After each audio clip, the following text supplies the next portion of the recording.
Assalamualaikum warahmatullahi wabarakatuh. Oke, Mister mulai sambil nunggu yang lainnya masuk. Before start our lesson, let's recite basmalah together. Bismillahirrahmanirrahim. Oke, hari ini kita akan membahas dua hal di tema satu. Yang pertama adalah menentukan ide pokok paragraf. Nanti akan berkembang menjadi informasi penting dalam mapel bahasa Indonesia. Dan yang kedua adalah PKN atau civic, menjelaskan sikap-sikap yang sesuai dengan Pancasila. Kita akan lebih ke implementasi dari Pancasila. Oke, bacaan yang tadi sudah kalian baca merupakan implementasi dari Pancasila.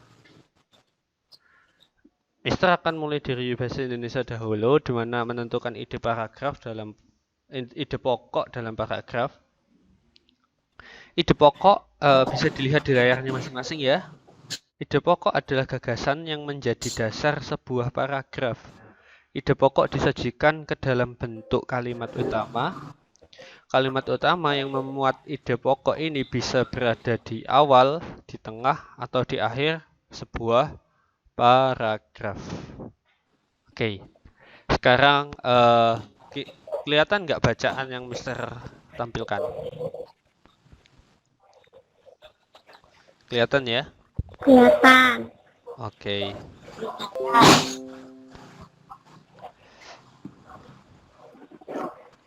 Iya. Mister coba bacakan ya, organ gerak manusia dan hewan. Salah satu ciri makhluk hidup adalah bergerak. Secara umum, gerak dapat diartikan berpindah tempat atau perubahan posisi sebagai sebagian atau seluruh bagian dari tubuh.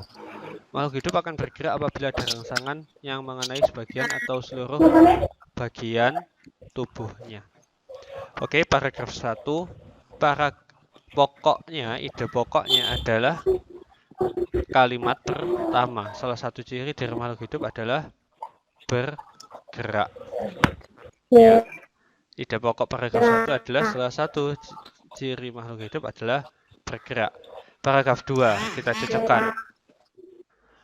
Gerak pada manusia dan hewan menggunakan organ gerak yang tersusun dalam sistem gerak. Organ gerak berguna untuk berjalan, berlari, melompat, meloncat, memegang, menggali, memanjat, berenang, dan sebagainya.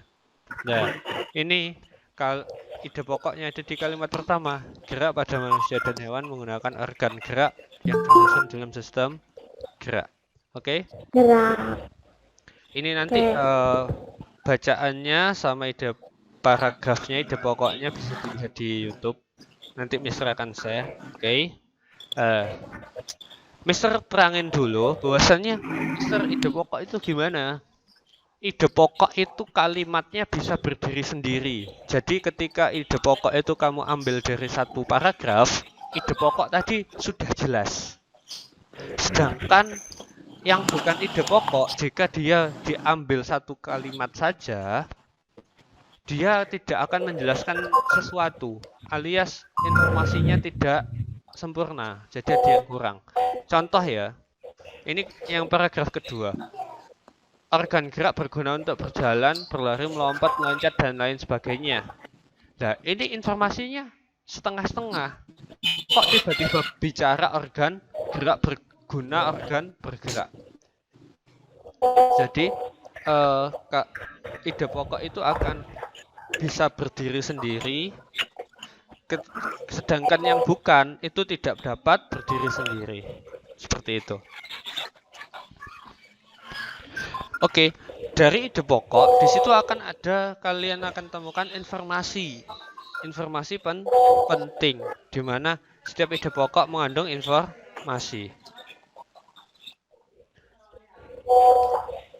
Oke, Mister lanjutin ya. Oke, ini tugas bahasa Indonesia-nya ini. Tadi kan sudah membaca berhalaman-halaman, oke? Dari berhalaman-halaman tadi, kira-kira dapat ide pokok. Ada berapa ide pokok yang bisa kalian temukan? Pasti banyak. Oke, kita lanjut ke materi civic dulu. ide pokok Mister rasa udah jelas penjelasannya Mister. Kalau nanti ada yang nggak paham bisa ditanyakan lagi ke Mister, oke? Mister lanjut ke civic dulu.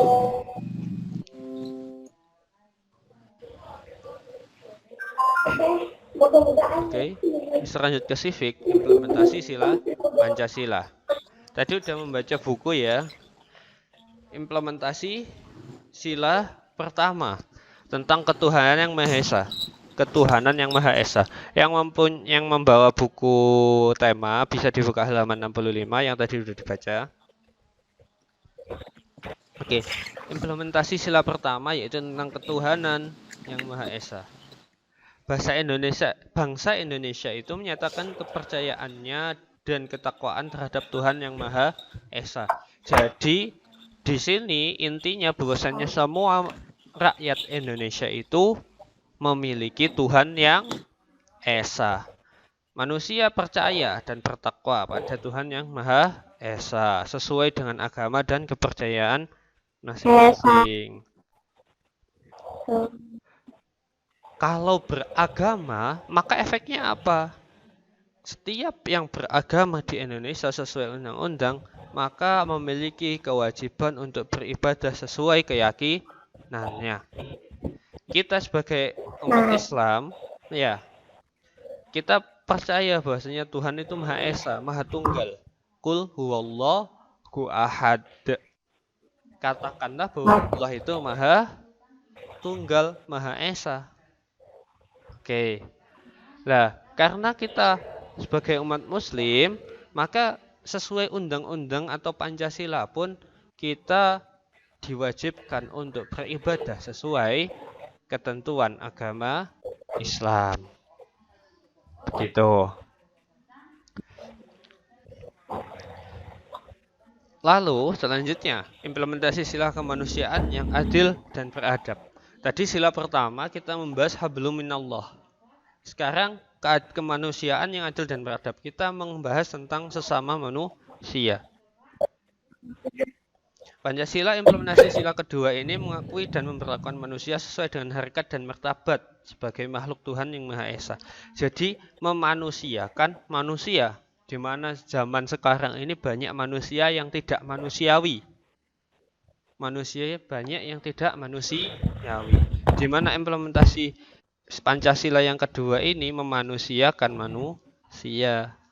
Jadi gimana kita bisa adil ke semua manusia? Beradab itu berarti berakhlak. Seperti itu. Tidak membeda-bedakan hak, kewajiban, dan juga tidak membeda-bedakan suku, keturunan, agama, kepercayaan, jenis kelamin, dan sebagainya. Jadi tidak boleh membedakan perbedaan yang ada pada manusia. Itu contoh implementasi kemanusiaan yang adil dan beradab. Selanjutnya, sila persatuan Indonesia. Sila ketiga. Oke, kalian pasti sering mendengar bersatu kita teguh, bercerai kita runtuh. Ya, sila persatuan Indonesia ini implementasinya hampir sama seperti itu. Jadi persatuan, kesatuan. Oke. Jadi kepentingan bersama itu lebih utama daripada kepentingan pribadi. Di mana ini juga sangat berkaitan dengan Islam. Dalam Islam, kepentingan bersama itu harus diutamakan demi kebaikan bersama. Di dalam Islam tidak boleh egois. Ya. Dimana kalau persatuan Indonesia ini bisa kita implementasikan, maka kita tidak akan egois sedikit pun. Dan tentu akan menomorsatukan rasa untuk mempersatukan bangsa. Bagaimana bangsa ini tidak terjadi perang, bagaimana bangsa ini tetap damai, tetap bersatu agar bisa hidup tentram, bahagia bersama-sama. Selanjutnya, implementasi sila kerakyatan yang dipimpin oleh hikmat kebijaksanaan dalam permusyawaratan perwakilan. Oke, rakyat. Di sini implementasi sila ini sebagai warga negara dan warga masyarakat, setiap manusia Indonesia memiliki kedudukan, hak, dan kewajiban yang sama. Dalam arti bahwasannya rakyat merupakan pemimpin tertinggi di negara Indonesia. Rakyat. Jadi yang tertinggi sebenarnya bukan presiden, melainkan rakyat. Rakyat memilih presiden untuk mengatur melalui permusyawaratan atau perwakilan yang disebut dengan pemilu. Nah, itu merupakan salah satu contohnya. Jadi ketika memilih sesuatu, menentukan sesuatu itu mengutamakan musyawarah dalam kepentingan bersama. Dan Mister kasih tahu bahwasannya kata rakyat adalah diserap dari bahasa Arab dari kata dasar ro'in atau ro'un yang artinya pemimpin. Kalau jamak, tahu jamak ya, banyak, ro'in jadi rakyat. Rakyat sebenarnya. Lah, rakyat itu artinya para pemimpin. Ketika para pemimpin berarti rakyat di dalam bahasa Indonesia berarti para pemimpin. Siapa yang memimpin bangsa Indonesia adalah rakyat. Makanya di sini sila keempat itu adalah kerakyatan yang dipimpin oleh hikmat kebijaksanaan permusyawaratan perwakilan, di mana selalu ada permusyawaratan dan perwakilan. Next. Implementasi sila keadilan sosial bagi seluruh rakyat Indonesia. Yang kelima. Mengembangkan perbuatan yang luhur, mencerminkan sikap dan suasana kekeluargaan, dan gotong royong. Menghormati hak orang lain, memberi pertolongan kepada orang lain. Tidak menggunakan hak milik untuk hal-hal yang bersifat pemborosan dan gaya hidup mewah. Nah, itu adalah implementasi sila keadilan sosial bagi seluruh rakyat Indonesia. Sampai sini ada pertanyaan? Sekarang coba kita pikirkan lagi. Mister di sini mewakili semuanya, kita kan Islam semua ya. Lalu mengapa kita sebagai umat Islam Indonesia itu tetap harus menjunjung tinggi Pancasila menjadi dasar negara Indonesia? Mengapa Pancasila tetap harus menjadi dasar negara Indonesia? Kita sebagai umat Islam itu kenapa harus mendukung Pancasila? Nggak boleh mengubah Pancasila. Nggak boleh mengganti Pancasila. Kira-kira mengapa?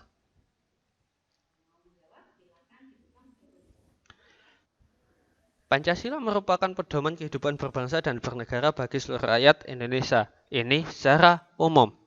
Sedangkan kita sebagai umat Islam, kenapa Pancasila itu kita harus terus junjung? Karena di Pancasila, semua isi Pancasila adalah isi dari filosofi agama Islam. Ketuhanan yang Maha Esa. Di Pancasila itu disebutkan ketuhanan yang Maha Esa. Esa itu tunggal. Tauhid. Belum lagi keadilan sosial bagi seluruh rakyat Indonesia.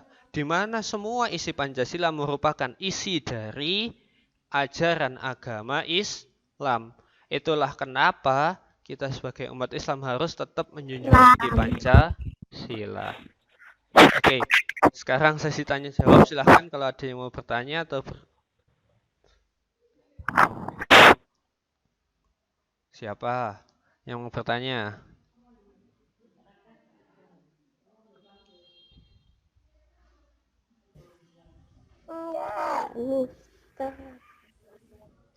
Coba sebelum bertanya, semuanya minta tolong dinyalain videonya biar Mister tahu. Udah pada mandi belum ini? Pakai seragam enggak ini? Oh iya, yang belum sholat duha, habis ini bisa sholat duha ya. Mumpung masih ada waktu.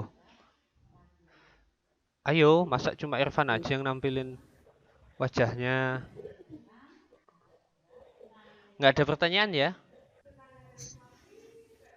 Tugasnya habis ini Mister share di WA. Nggak ada.